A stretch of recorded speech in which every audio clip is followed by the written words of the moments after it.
Actually আজকে ৫ই জানুয়ারি, আজকে ২০২৬-এর ৫ই জানুয়ারি। আজকে আমার মিসেসেরও জন্মদিন, সেই জন্য সন্ধেবেলা রেডি হলাম, বেরোবো এখনই।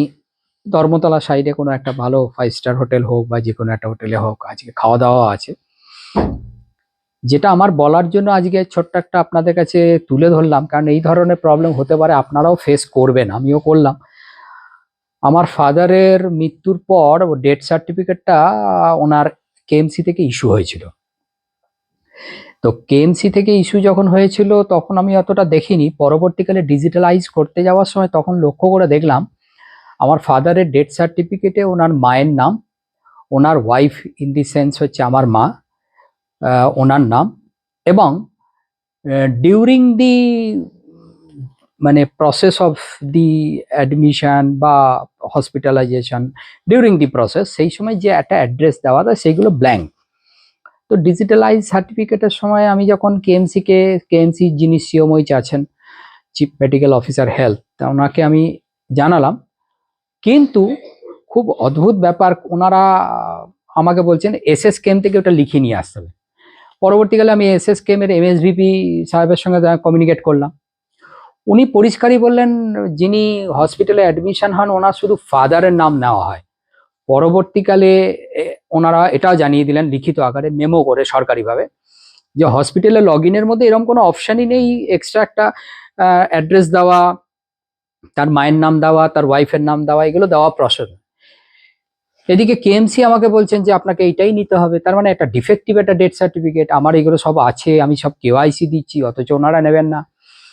এর জন্য তখন আমি পরবর্তীকালে এরপরে আমি আমাদের অল ওভার ইন্ডিয়াতে, এবার আপনাকে একটু হায়ারকিটা বুঝিয়ে দিই, আমাদের অল ওভার ইন্ডিয়াতে এটা রেজিস্ট্রার জেনারেল অফ ইন্ডিয়া, উনি হচ্ছেন সর্বে সর্বা। তারপর যিনি আমাদের প্রত্যেকটা রাজ্যের যিনি chief registrar of বার্থস and deaths, তিনি হচ্ছেন বকলমে আমাদের ডাইরেক্টর অফ হেলথ সার্ভিস যিনি আছেন গভর্নমেন্ট অফ ওয়েস্ট বেঙ্গলে, উনি হচ্ছেন চিফ রেজিস্ট্রার। তো ওনার আন্ডারে একটা SBHI বলে মানে state bureau of investigation health, এবং তিনি তার যে ডাইরেক্টর তিনি হচ্ছেন ডেপুটি চিফ রেজিস্ট্রার। আর ডিস্ট্রিক্টে যারা হন তারা হচ্ছেন অ্যাডিশনাল ডিস্ট্রিক্ট রেজিস্ট্রার, আর তার নিচে মিউনিসিপ্যালিটি বা এইসব এলাকাগুলোতে রেজিস্ট্রার, অ্যান্ড পঞ্চায়েত এরিয়াগুলোতে সাব রেজিস্ট্রার। এই হচ্ছে পদমর্যাদার হায়ারকিটা, আমি এটা পরবর্তীকালে জানতে পারলাম। তো আমি তখন RGI এর কাছে আমি দরখাস্ত করলাম। RGI আমাদের প্রত্যেকটা রাজ্যের আবার দেখার জন্য একটা নোডাল অফিসার আছেন, তিনিও ডাইরেক্টর র্যাঙ্ক, তার কাছে উনি আমার ম্যাটারটা ফরওয়ার্ড করলেন, এবং বিশ্বাস করবেন না, উনি আমার এই ম্যাটার দেখে সঙ্গে সঙ্গে উনি এনাকে জানালেন আমাদের চিফ রেজিস্ট্রার মানে ডাইরেক্টর অফ হেলথ সার্ভিসকে। তো ডাইরেক্টর অফ হেলথ সার্ভিসে কাছে উনি সরকার মেমো করে জানালেন। ডাইরেক্টর অফ হেলথ সার্ভিসের দপ্তর থেকে যিনি ডেপুটি ডাইরেক্টর এবং ডেপুটি চিফ রেজিস্ট্রার, তিনি দেখলাম আমাদের কেএমসি যিনি চিফ মেডিকেল অফিসার, যিনি অ্যাডিশনাল ডিস্ট্রিক্ট রেজিস্ট্রার, তাকে পুরোপুরি ডাইরেকশন দিয়ে তিনি জানিয়ে দিলেন যে একটা 2018 সালের একটা নোটিফিকেশন সার্কুলার আছে, তাতে স্পাউস বা উইডোজ যারা আছেন তার নামটা দিতে হয়।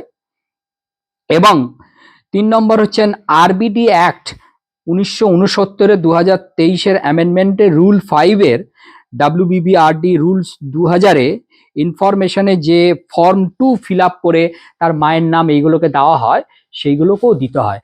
অতএব মহাশয়, এই জিনিসগুলো আপনাদেরকে জানা দরকার, কারণ আপনারা হয়তো পরবর্তীকালে এরকমভাবে না পেরে হয়তো কোনো কোর্টে চলে গেলেন। কোর্টে যাওয়ার দরকার নেই, অ্যাডমিনিস্ট্রেটিভ প্রসিজিওরে আপনি কিন্তু এই দেখুন আমি আজকে অর্ডার পেয়েছি এবং এটা কেএমসির কাছে ডাইরেকশনও হয়ে গেছে, কেএমসি এটাকে প্রসেসে রেখেছেন, আমার এটাকে বাবার ডেথ সার্টিফিকেটে সঠিক করে পাঠাবেন, তা নাহলে ওনারা যেটা বলছিলেন সেটাতে কিন্তু আমার ফাদারের সার্টিফিকেটটা ডিফেক্টিভ হয়ে যেত।